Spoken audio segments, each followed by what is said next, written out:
Assalamualaikum warahmatullahi wabarakatuh. Pemirsa, kembali lagi dengan saya Mila Hajarotima di Talk Show Bamusari. Jadi di sini kami kedatangan narasumber dari komunitas Baraya Bandung yang bergerak di bidang bencana dan lingkungan. Itu Bapak boleh perkenalan? Terima kasih Mbak Mira. Assalamualaikum warahmatullahi wabarakatuh. Perkenalkan, nama saya Cecep Yusuf Mulyana. Saya ditunjuk oleh kawan-kawan di Baraya Bandung sebagai komandan. Jadi di Baraya Bandung itu ada ketua yang memang bergerak untuk di kebencanaan, itu di mitigasi bencana, evakuasi, dan advokasi termasuk kerusakan lingkungan. Gitu. Bapak, di sini kami ada pertanyaan. Yang pertama, pendapat atau pandangan komunitas Baraya Bandung tentang Dreamland. Nah, jadi pandangan kami di Baraya Bandung ini kelihatannya ada kesalahan maupun penyalahgunaan izin, karena dari awal itu kami mendengar bahwa di situ ada yang namanya agrowisata dan kampung tahfidz Cicalengka. Tiba-tiba itu menjadi Dreamland kan namanya. Artinya di sini ada beberapa izin yang disalahgunakan. Karena kalau berbicara tempat wisata ataupun satu kawasan yang dirubah, itu harus ada UPL dan UKL. UPL itu unit pengelolaan lingkungan dan UKL unit kelayakan lingkungan. Apakah Dreamland ini layak berada di kawasan Desa Tanjung Wangi, Kecamatan Cicalengka? Karena kalau misalnya ada yang terganggu, misalnya secara ekonomi, masyarakat tidak dilibatkan, tiba-tiba ekonomi masyarakat juga ada perubahan, penurunan pendapatan, itu sudah jelas yang namanya kawasan tersebut itu tidak layak untuk ada tempat wisata ataupun Dreamland yang ada sekarang. Terus yang kedua, secara sosial, apakah sosial masyarakat juga terganggu? Terus secara budaya, adat istiadat, apakah ada perubahan?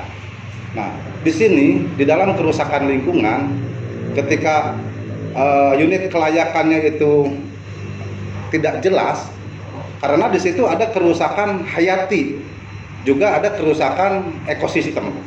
Artinya ini harus ada kajian-kajian yang lain, termasuk kajian geologi. Apakah tanah tersebut aman kan, untuk dijadikan tempat wisata? Juga ada beberapa kajian akademisi yang harus dilakukan, yaitu sampai kepada data informasi masalah. Kalau memang tidak ada masalah, ya silahkan. Dreamland itu ada di kawasan Desa Tanjung Wangi. Pertanyaan selanjutnya, sejauh mana pengetahuan komunitas Baraya Bandung diduga kerusakan di wilayah tersebut? Ya.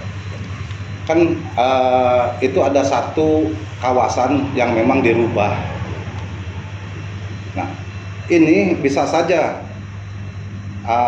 ada beberapa hal yang mengakibatkan kerusakan-kerusakan, selain kerusakan hayati, kerusakan ekosistem, juga ekonomi sosial dan budaya. Itu jelas ada dampak kerusakan yang akhirnya bisa menimbulkan bencana kan.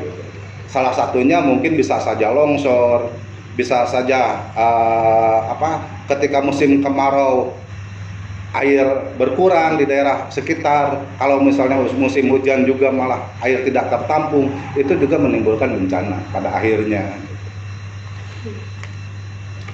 Pertanyaan yang terakhir, apa saja aspek bencana yang bakal ditimbulkan oleh pembangunan Dreamland itu? Ya. Seperti tadi. Artinya begini, waktu sedang terjadi pembangunan saja itu sudah beberapa kali banjir bandang, sehingga lumpur masuk ke rumah warga. Nah, di sini juga terjadi ketimpangan. Ketika perusahaan yang melakukan kerusakan lingkungan, terus rumah warga juga kerugian, banyak lumpur yang masuk ke rumah, tetapi bantuan datangnya dari pemerintah, bukan dari perusahaan. Ini juga kan harus dipertanyakan. Tanggung jawab dari pengusaha ataupun pengembang itu seperti apa? Nah, selain itu juga bisa mengakibatkan banjir bandang, karena memang di situ juga ada aliran das, ada daerah aliran sungai yang pada intinya selain erosi juga bisa menyebabkan banjir bandang. Terus selain itu, di sini juga akan terjadi bencana kesenjangan. Ketika masyarakat itu sebagian dipekerjakan, lalu ada juga masyarakat yang tidak bisa masuk ikut bekerja di sana, ini juga bencana sosial kan sebenarnya, sehingga akan banyak sekali ketimpangan maupun kerugian-kerugian yang akan berakibat kepada masyarakat. Karena di sisi lain, ketika kita melihat dari awal, oh ini kayaknya ada penyimpangan perizinan kan gitu. Karena di situ sudah ada plang dengan tulisan I love Al-Quran kan. Tetapi ternyata yang lebih menonjol itu malah outbound kan, tempat wisatanya. Nah, yang kedua juga, kenapa saya tadi sampaikan harus ada kajian geologi aman atau tidaknya tempat tersebut untuk wisata, karena di situ ada yang namanya flying fog dengan ukuran yang cukup panjang. Kalau tiba-tiba saja daerah tersebut pas banyak wisata tiba-tiba longsor, ini juga akan menjadi permasalahan yang justru kerugiannya itu yang akan lebih besar pemerintah, bukan pengembang. Jelas ini akan terdampak sekali kerugiannya oleh masyarakat. Status lahan itu termasuk zona apa, Pak? Oh iya, kalau menurut Bapeda, Badan Perencanaan Pembangunan Daerah, kawasan tersebut zona hijau. Jadi kalau misalnya berubah warna menjadi kuning, itu bisa saja menjadi tempat wisata ataupun pemukiman ataupun yang lainnya, termasuk industri bisa. Nah, kebetulan Kabupaten Bandung itu sampai hari ini belum mempunyai RDTR, Rencana Detil Tata Ruang, tiap kecamatan. Kalau misalnya rencana detil tata ruang tersebut ada, itu sudah jelas plotnya, kawasannya sudah jelas. Desa ini misalnya untuk kawasan industri, lalu desa ini itu khusus untuk kawasan pertanian, lalu desa ini juga untuk kawasan pemukiman, yang satu kawasan lagi misalnya ini untuk perkebunan. Ketika datang pengusaha pengembang datang ingin membangun satu kawasan, itu jelas melanggar aturan, karena memang di dalam rencana detil tata ruangnya sudah jelas.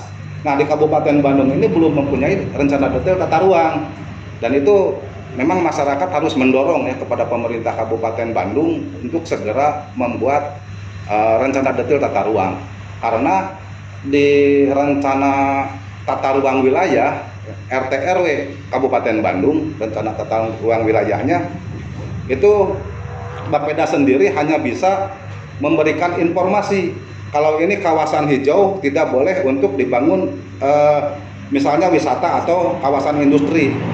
Tetapi tetap dari beberapa instansi di Kabupaten Bandung termasuk perizinan terpadu itu memberikan izin kepada pengembang. Nah, di sini Bapeda hanya bisa, ketika terjadi apa-apa, Bapeda hanya bisa menyampaikan, kan saya sudah memberitahu kalau kawasan tersebut itu kawasan hijau. Artinya di sini juga tidak ada yang bisa disalahkan, karena Bapeda hanya memberikan informasi. Kan biasanya pengusaha datang meminta izin. Nah, ketika si perizinan ini meminta informasi ke Bapeda, biasanya Bapeda itu memberikan informasi kalau ini kawasan hijau atau kawasan kuning kan. Jadi ya di sini banyak ketimpangan sebetulnya. Sebelum ditutup, apa ada pendapat lain? Ya, artinya begini, di sini seharusnya masyarakat juga berperan aktif ya.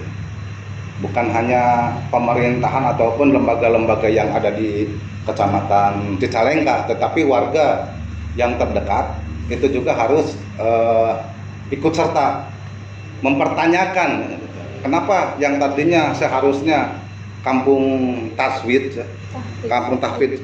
Cicalengka, terus juga ada agrowisata dan pertanian di sana, tiba-tiba sekarang menjadi kawasan wisata yang namanya Dreamland. Nah, kenapa harus berperan aktif juga mempertanyakan masalah tersebut? Karena saya rasa UKL dan UPL-nya itu dibuat pasti oleh konsultan yang memang tidak terbuka kepada masyarakat kan itu. Terus yang kedua, saya rasa kajian geologi ini sangat lebih penting dan masyarakat perlu tahu itu, karena itu masalah nyawa kan, kalau misalnya terjadi bencana. Yang ketiga, kenapa masyarakat harus berperan aktif? Karena masyarakat yang paling terdekat dengan kawasan tersebut itu harus bisa ikut berusaha. Karena yang saya dengar informasi dari kawan-kawan yang memang pernah datang ke sana, itu ada beberapa tempat jajanan yang dikelola oleh perusahaan, lalu pernah juga ada basar. Itu si bentuk basarnya itu kelihatannya sangat mewah. Jadi itu bukan kegiatan basar yang dilakukan oleh penduduk setempat kan gitu. Artinya yang berusaha itu jelas orang luar, sementara masyarakat terdekat itu menjadi penonton. Itu yang saya lebih penting, masyarakat harus aktif. Itu mungkin Mbak Mira. Terima kasih Bapak sudah menyempatkan waktunya.